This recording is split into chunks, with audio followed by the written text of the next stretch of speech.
Greetings, greetings, greetings on a great new day. We're ready to do it in a whole different way. Let's see what we got on the books for today.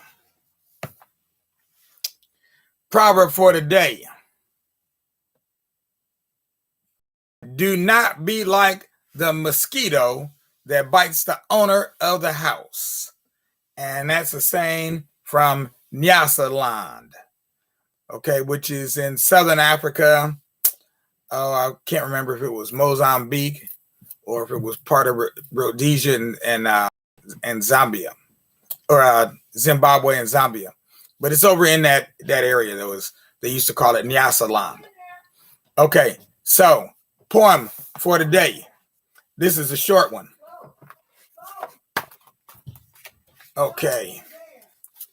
Poem for today is Painted Black. Picture a man of nearly 30 who seems twice as old with clothes torn and dirty. Give him a job shining shoes or cleaning out toilets with bus station crews. Give him 6 children with nothing to eat. Expose them to life on a ghetto street. Tie an old rag around his wife's head and have her pregnant and lying in bed. Stuff them all in a Harlem house, then tell them how bad things are down south. Painted Black by Gil Scott-Heron. Out of the book, So Far So Good. So far so good. You know what I mean. So far so good. Okay. Now, I told you that when I first started this, that this is not going to be your regular well-produced, scripted show. That this is going to be something a little bit more live, a little bit more spontaneous, and hopefully a lot more informative and even accurate, if you will, than what you would get, what you've been getting on the daily news.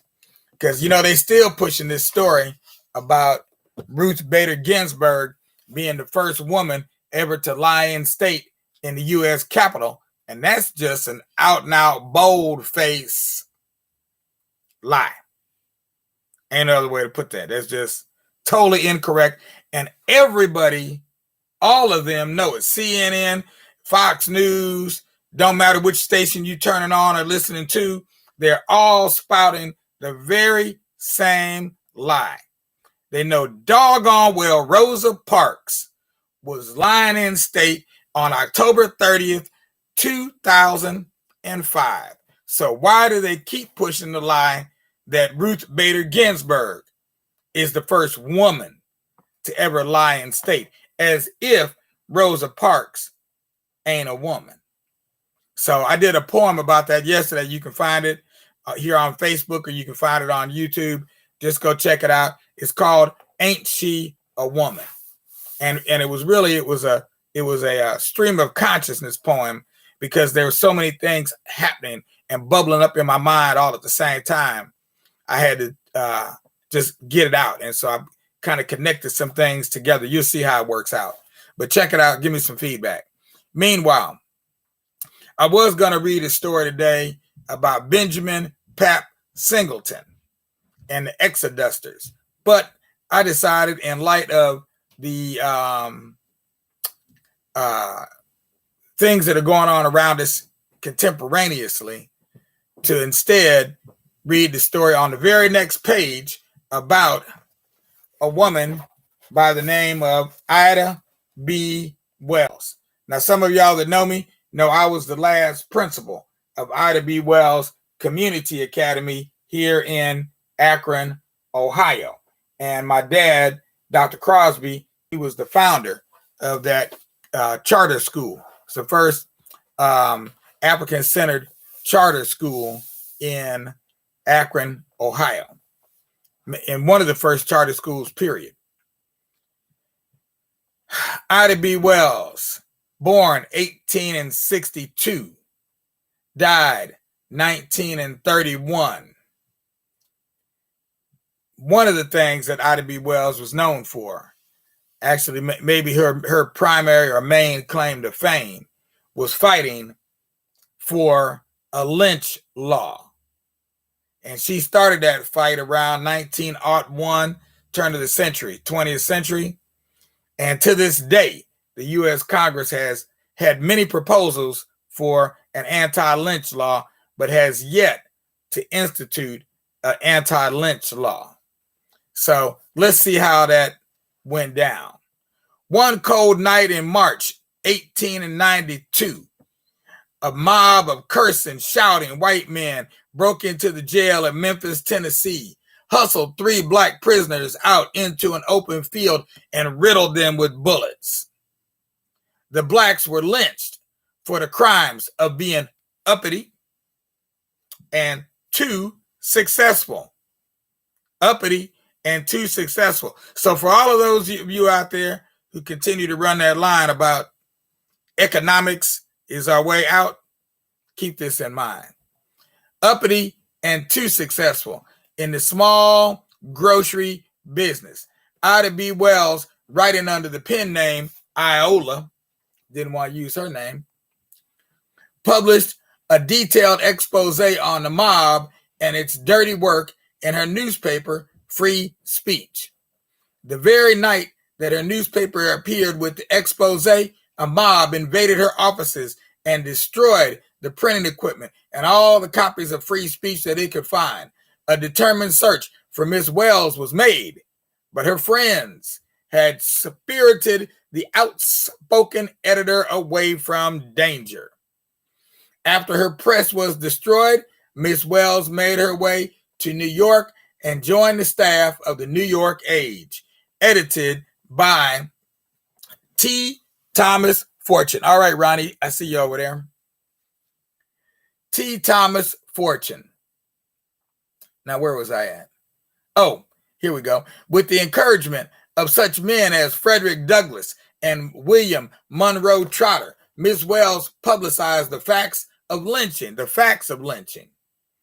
In 1895, she wrote Red Record, the first serious statistical treatment of the tragedy of lynching.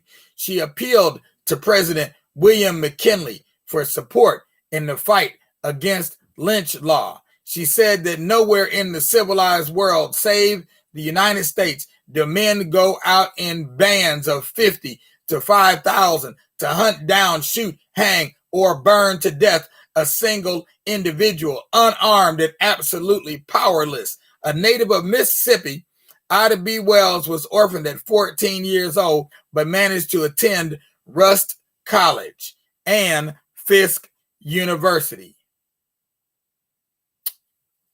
She went to work as a school teacher. The young Miss Wells began writing about the inferior facilities of black schools around Memphis, and as a result, lost her teaching position, freed of dependence on the whims of others. For her livelihood, she devoted all of her time to journalism and the exposure of crime and injustice. In 1895, Miss Wells married a Chicago newspaper man, Ferdinand L. Barnett. Together, they continued their fight against injustice. Mrs. Ida B. Wells Barnett organized many civic and self-help clubs in Chicago, USA.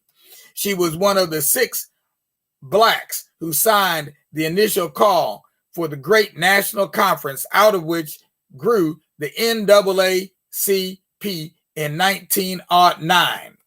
In 1915, she became chairman of the Chicago Equal Rights League. Ida B. Wells, in her time, was perhaps the most famous black female journalist in the country.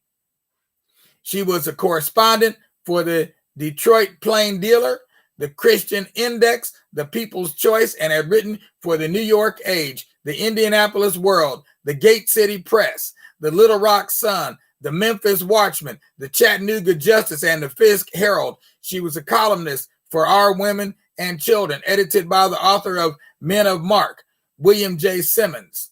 She was also a part owner of the Memphis Free Speech and the Headlight. Twice, Ms. Wells had been secretary of the Afro-American Press Association. Writing of her in 1891, T. Thomas Fortune, the outstanding Black editor of the period, said she has become famous as one of the few of our women who handle a goose quill with diamond point as easily as any man in the newspaper work.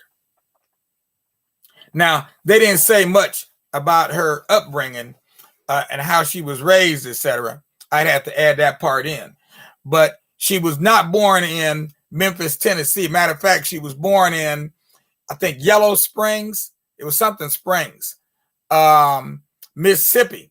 That's where she was born at. And that was one of the places where yellow fever hit really hard when she was before she was grown.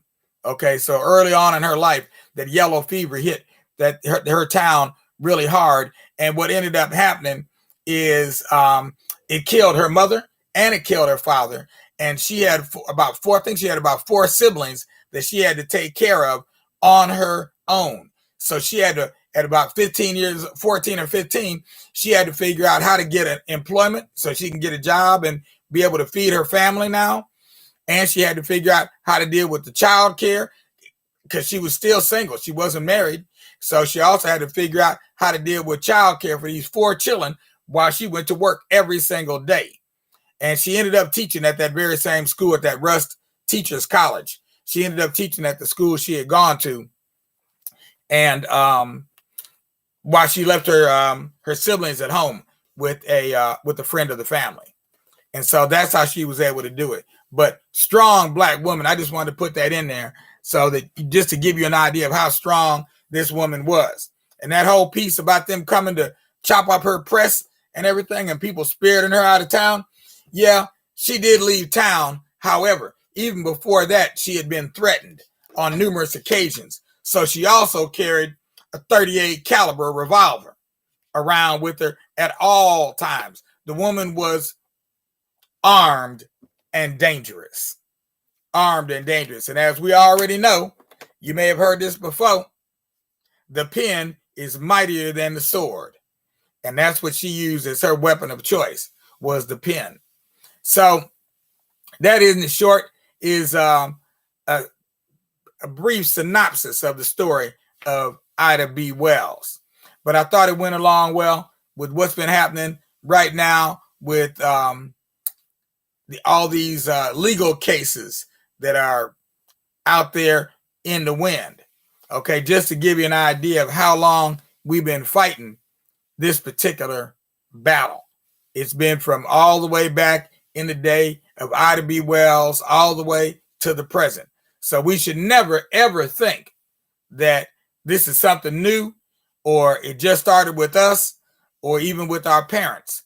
This is something that's been going on for generationals. We're dealing with generational type, what they call it, PTSD, post-traumatic stress syndrome, right?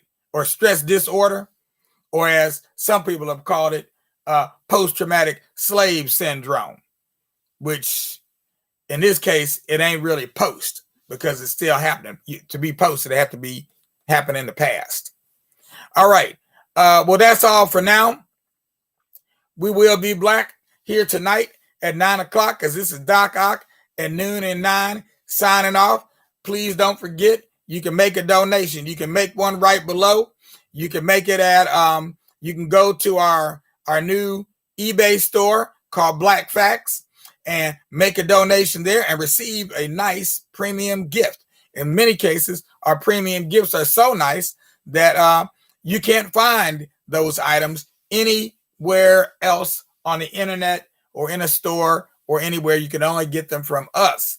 And so we've got some very nice gifts in there in the way of books, but we'll be putting other things in there as well, especially for the children. So, no, I'm not going to mention that one. I'll bring that one up later. Okay.